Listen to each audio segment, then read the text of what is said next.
Happy happy and right అబ్బా, అది bus దొరికేస్తుంది ఇంకా.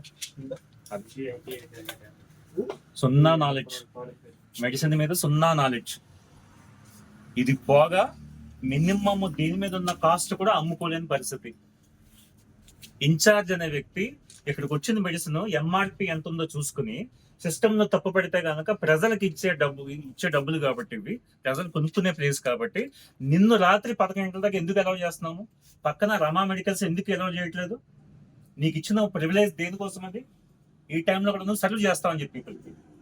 ఇదే నీ సర్వీసు. 150 రూపాయలు ఎట్లా అమ్ముతావు అసలు నువ్వు? 140 రూపాయలు మెడిసిన్ పోనీ ఒక పని చేయి. ఇంకొక క్వశ్చన్ వేస్తున్నాను.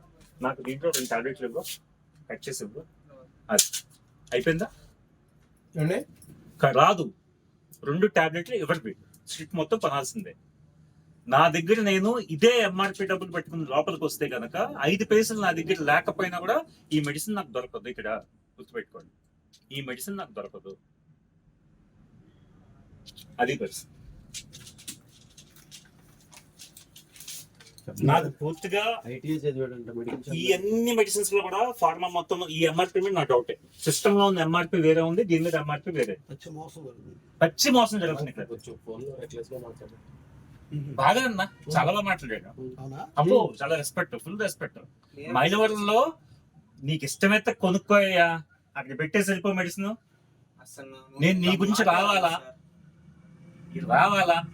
నీకు రాలేదంటే కనుక వాళ్ళు వాయిస్ రికార్డ్ చేస్తున్నారు, ఒకసారి చూపించండి. దాన్ని వీడియో తీసారు, దాన్ని నువ్వు మాట్లాడిన మాట వీడియో తీసారని చూపించమని చెప్తాను. నేను అలా అన్నదంటే మటుకు నీకు నేను మళ్ళీ 150 ఇచ్చిన వెళ్ళిపోతా బయటికి. నేను కామ్గా మీ ముందు చెప్తున్నా. వీళ్ళ దగ్గర రికార్డ్ ఉంది, వీడియో రికార్డ్ చేస్తాను. నువ్వు మాట్లాడుతున్నప్పుడు రికార్డ్ చేశారు వీడియో. అది లేదని చెప్పి నా కోసం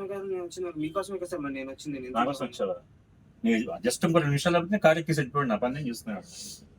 అసలు నీతో మాట్లాడే సంవత్సరం నా కెపాసిటీ నాది కాదు.